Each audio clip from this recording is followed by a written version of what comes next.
오늘을 어찌 살아야 하나. 3장 1절에 보면 말세에 고통하는 때가 이르러 이랬습니다. 너는 이것을 알라. 말세에 고통하는 때가 이르러. 그리고 고통하는 그 인간의 모습을 거기 쭉 이렇게 사도 바울이 디모데에게 알려주고 있습니다. 사람들이 자기를 사랑하며 돈을 사랑하며 자랑하며 교만하며 비방하며 부모를 거역하며 감사하지 아니하며 거룩하지 아니하며 무정하며 원통함을 풀지 아니하며 모함하며 절제하지 못하며 사나우며 선한 것을 좋아하지 아니하며 배신하며 조급하며 자만하며 쾌락을 사랑하기를 하나님 사랑하는 것보다 더하며. AD 66년 사도 바울이 그 시대의 모습을 이렇게 써놓은 거죠. 그로부터 2000년이 지났어요. 그런 오늘날의 모습을 사도 바울은 또 어떻게 알았을까? 그때나 지금이나 똑같은 말세의 시대다라는 것을 우리는 알 수 있습니다.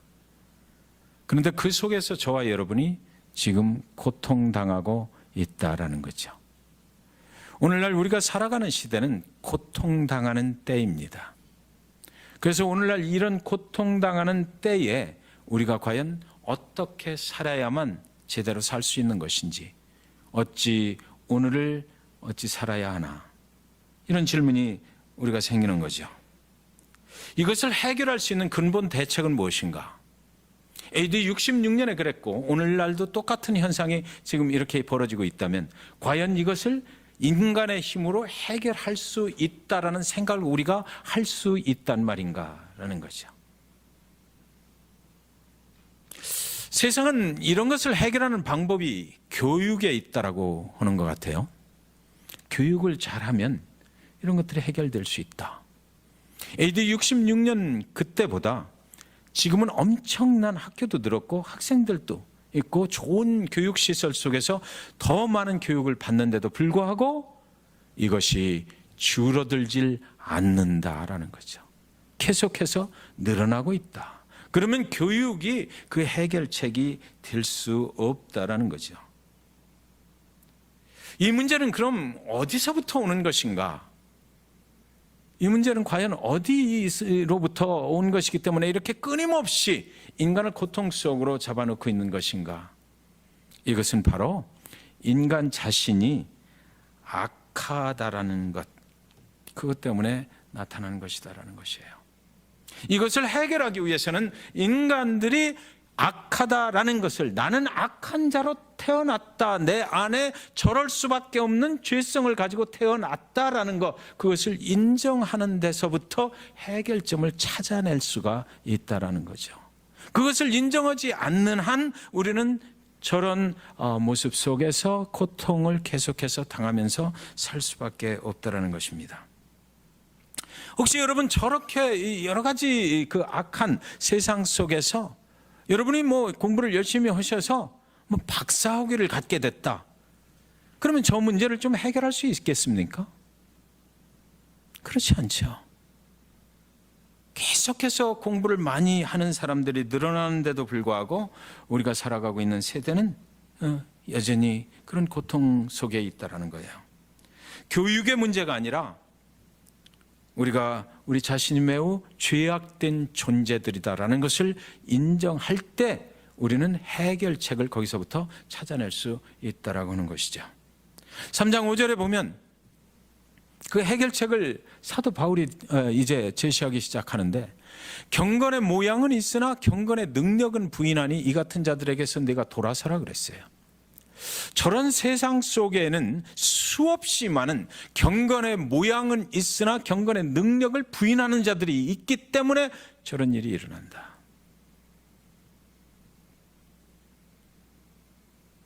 내가 죄악되다, 나는 죄된 사람이다, 나는 하나님 에덴 동산에서 하와로 인해서 그 죄가 전가되어서 내가 태어날 때부터 어머니 자궁에서 나올 때부터 죄를 가지고 나온 사람이다라는 것을 인정할 때에 그 해결책이 하나님께로 돌아가는 것에 있다라고 한다면, 그렇다면 경건의 모양만 가지고 있어서는 안 되고 경건의 능력을 인정하고 그 경건의 능력은 나의 모든 죄를 해결해 주시고 용서해 주시고 나를 새로운 삶으로 인도해 가시는 영원한 생명의 주인이 되시는 예수 그리스도 그분을 통해서 하나님께로 갈 때에 가능하다라는 것을 우리는 알아야 된다라는 거죠. 그런데 거짓 선지자들은 여전히 경건의 모양은 가지고 있으나 경건의 능력은 부인한다라는 겁니다. 디모데야, 사랑하는 아들, 내 영적인 아들 디모데야, 나는 이제 죽지만 네가 꼭 한 가지 기억을 해야 될 것이 있다. 네가 만날 사람과 만나지 말아야 될 사람을 내가 꼭 알려줄게. 그래서 경건의 모양은 있으나 경건의 능력을 부인하는 자들은 만나서는 안 된다라는 것이에요. 우리가 이 세상 살아가면서 많은 사람들을 만나고 살잖아요. 하나님의 일을 하는 디모데에게 한 얘기거든요. 그 교회 내에 거짓 선지자들이 많아. 경건의 모양, 형식, 외모, 바리새인 같은 이런 사람들이 엄청 많은 거예요. 길거리 서서 바리새인들이 막 보라고 사람 많은 곳에 가서 막 기도하고 그랬잖아요. 그러나 그들이 예수 그리스도 메시아를 믿지를 않았던 거예요. 저 경건의 능력은 어디로부터 오는 겁니까? 인간으로부터 오는 것이 아니라 하나님으로부터 오는 거거든요. 그래서 하나님이 내 삶 속에 역사하실 때 하나님의 능력이 내 삶을 인도해 갈 때 내 능력이 나타나는 것이 아니라 나를 통해서 하나님의 능력이 나타나는 거예요. 그것이 경건의 능력인데 그것을 부인하고 내가 내 능력으로 뭔가를 막 하려고 하는 이런 것들을 갖다가 경건의 능력은 부인하는 자다 이렇게 얘기하는 거죠. 경건이라고 하는 것은 원문에 보면은 경건은 하나님을 향한 바람직한 두려움이다 이렇게 되어 있어요. 우리가 하나님을 향한 나의 부족함을 인정하고 하나님께서 나를 회복시킬 수 있다라는 것을 또 믿고 그리고 나서 하나님 앞에 나아가는데 내가 그냥 하나님을 무시하고 우습게 생각하고 나가는 것이 아니라 하나님과 하나님의 말씀에 순종해야 되겠다라는, 그래서 하나님 앞에 정말 두려운 마음을 가지고 경외하는 마음을 가지고 하나님 예수 그리스도 그분 앞에 내가 순결해야 되겠다라는 마음을 가지고 하나님 앞에 나아가는 것, 그 자세를 갖다가 우리는 경건이다 이렇게 얘기하는 거예요. 그러니까 그것이 없이는 우리한테 경건의 능력은 임할 수도 없고 인정할 수도 없다라는 거죠. 두 가지를 얘기하고 있어요. 경건의 모양 그리고 경건의 능력. 여러분 생각에 저 말세의 고통이 어디서 오는 것 같아요? 바로 경건의 모양은 있으나 경건의 능력을 부인하기 때문에 오는 것이다라는 거죠. 하나님의 복음이라고 하는 것은 복음의 능력, 경건의 능력이라고 하는 것은 인간을 바꾸는 능력이거든요. 멸망으로 갈 수밖에 없는 인간을 완전하게 바꿔서 영원한 천국의 영원한 생명으로 바꿔주는 게 하나님의 복음의 능력이에요. 예수 그리스도 그분이 그것 때문에 이 땅에 오셔서 십자가에 저와 여러분을 위해서 죽으셨거든요. 그러니까 우리가 경건의 모양만 가지고 있으면 그런 일은 절대로 일어나지 않는다는 거죠. 오늘날 개신교회가 너무나 많이 피폐되어 있어요. 경건의 모양은 너무나 엄청나게 발전을 했는데 부흥을 했는데 경건의 능력이 없어서 회개하고 하나님을 정말로 내 삶의 주인으로 모셔드리는 것, 그래서 내 삶을 내가 인도해 가는 것이 아니라 하나님이 인도해 가실 수 있도록 맡겨드리는 것, 두렵기 때문에 못하는 거예요. 여러분 잘 생각해 보세요. 경건의 모양은 있으나 경건의 능력이 나타나지 않는 것은 뭐냐면 경건의 모양에서 경건의 능력을 나타내는 데까지 믿음으로 나아가는데 요구되는 게 있거든요. 하나님을 내 삶의 주인으로 모시는 거예요. 그동안은 내가 내 삶을 주인 노릇 하면서 살아왔는데 이것을 다 내놔야 되거든. 하나님이 하십시오, 하나님의 뜻대로 하십시오, 하나님이 말씀하시는 소리에 내가 그대로 순종하겠습니다라고 하는 거야. 그럴 때 하나님의 뜻과 내 뜻이 부닥칠 때에 경건의 모양만 가지고 있는 사람은 내 뜻대로 갈 것이고, 경건의 능력까지도 원하는 사람은 하나님께 맡겨야 되거든요. 두렵죠. 모든 것을 다 빼앗기는 것 같기 때문에 두려운 거예요. 내 삶이 흔들리죠. 내가 눈으로 볼 수 있었던 것이 이제는 하나님의 손에 넘어가면 내가 어찌 할 수가 없어. 두려운 거예요. 그래서 성경에는 계속해서 두려워하지 말라고, 놀라지 말라고 말씀하시는 거죠. 내가 내 삶의 주인 되어서 절대로 너를 멸망의 길로 인도하지 않을 테니까.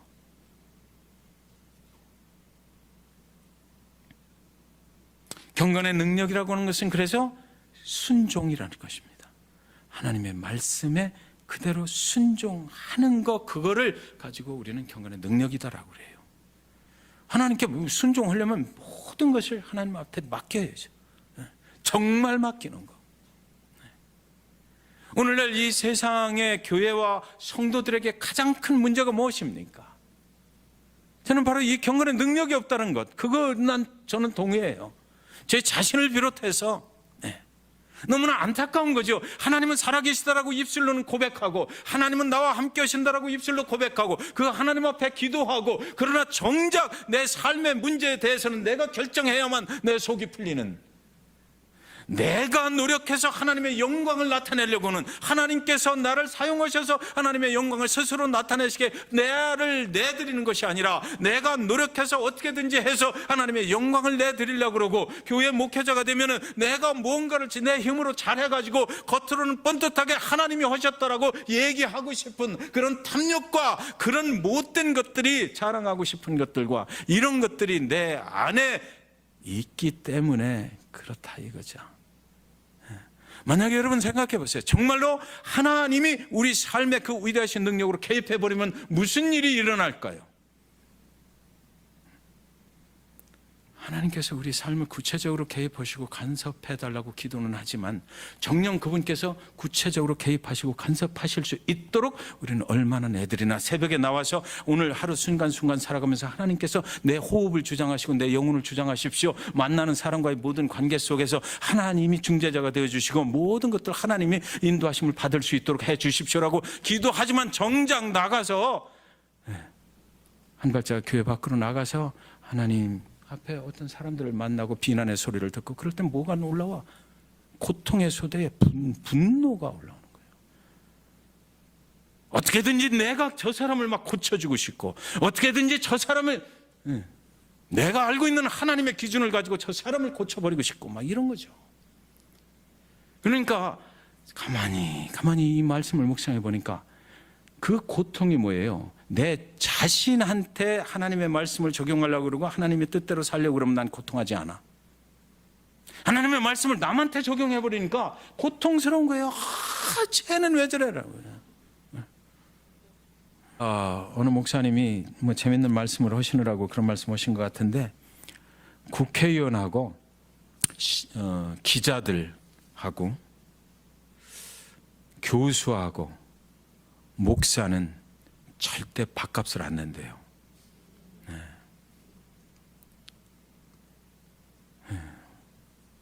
어디 가서 밥을 같이 먹으면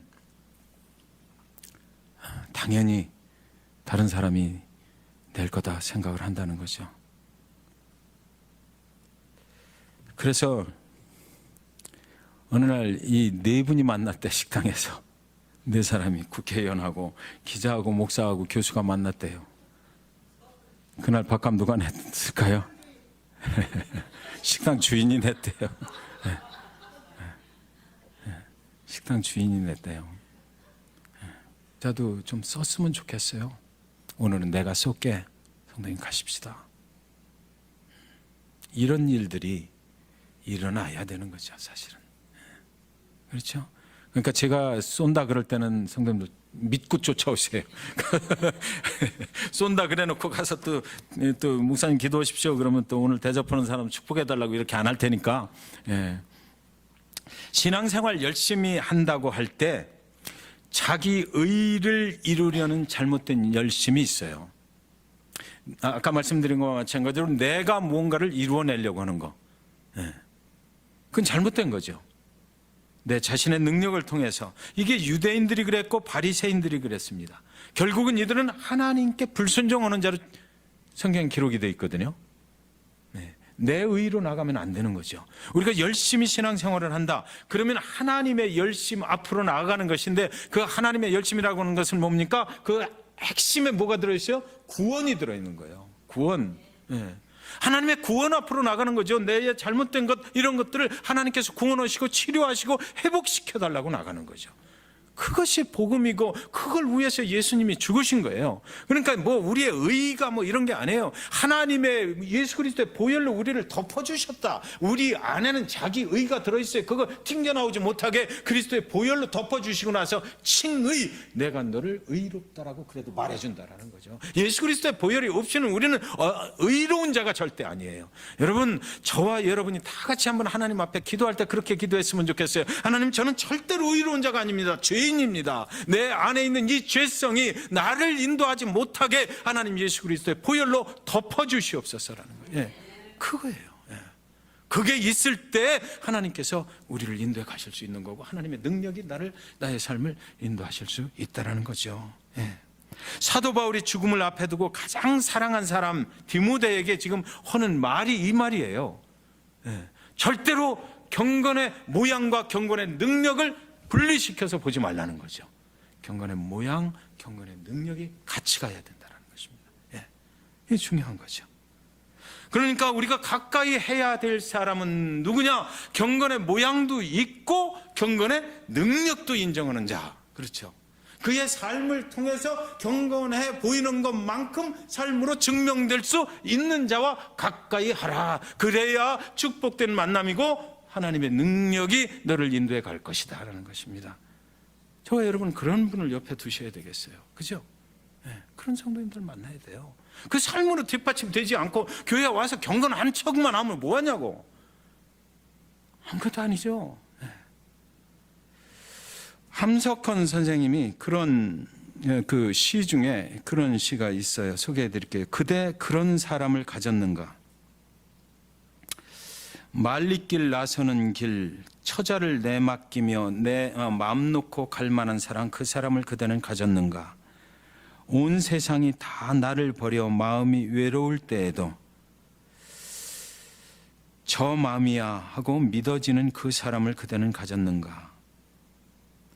탔던 배 꺼지는 시간, 구명대 서로 사양하며 너만은 제발 살아다오 할 그 사람을 그대는 가졌는가?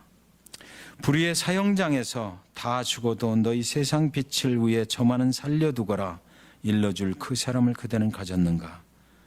잊지 못할 이 세상을 놓고 떠나려 할 때 저 하나 있으니 하며 빙긋이 웃고 눈을 감을 그 사람을 그대는 가졌는가?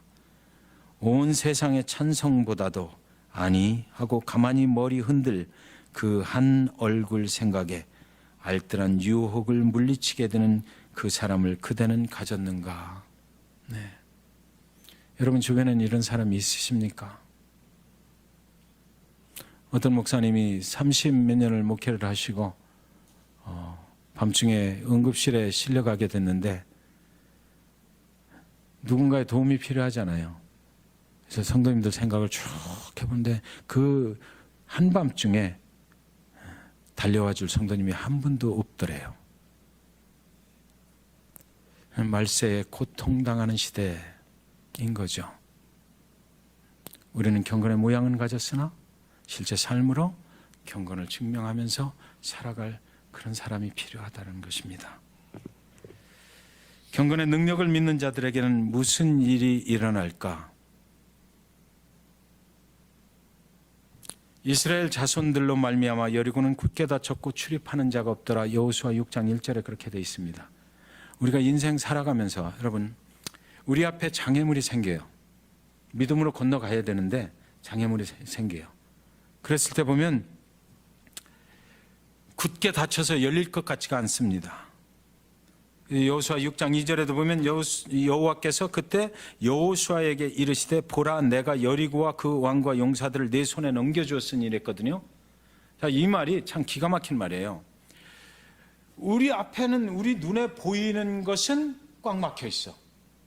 그런데 하나님께서 그때 여호수아 믿음의 사람에게 말씀하시기를 장래에 앞으로 하나님이 계획하신 일이 있다 이거죠. 그런데 그 일이 이미 여호수아의 인생의 과거가 돼버렸다 이렇게 얘기해요. 미래에 일어날 일을 하나님이 이미 내 과거로 만들어버렸다는 거죠. 인간의 언어의 그 시제로는 표현할 수 없는 새로운 시제를 하나님이 만들어 놓으셨어. 그러니까 우리가 경건의 능력으로 산다는 것은 바로 이거예요. 하나님께서 우리의 삶을 계획하시고 그 앞에 행하실 그 일을 우리가 하나님을 의지하고 신뢰하고 정말 믿는다면 하나님께서 그 일을 이미 나의 과거로 만들어 보셔서 분명하게 하나님은 이루어 주신다라는 것입니다. 네. 분명하게 이루어 주셔. 그러니까 경건의 능력을 가지고 살아야지. 하나님한테 맡기고 살아야지. 하나님만 알고 끝나는 것이 아니라 내 모양 겉모양만 하나님 믿는 척하는 것이 아니라 정말로 내 삶을 하나님께 맡겨버리면 여리고 성이 무너졌던 것과 같은 일들이 하나님이 보실 때는 너 다 끝났어. 걱정하지 마. 두려워하지 마. 그냥 가면 돼. 라는 이런 일이 우리 인생에 생기게 된다는 것을 믿으시기 바랍니다. 그것이 경건의 능력이에요. 잭슨빌 중앙침례교회 그렇게 되실 줄 믿습니다. 성도님들 그렇게 다 되시기 바랍니다. 소망합니다. 축복합니다. 기도하겠습니다.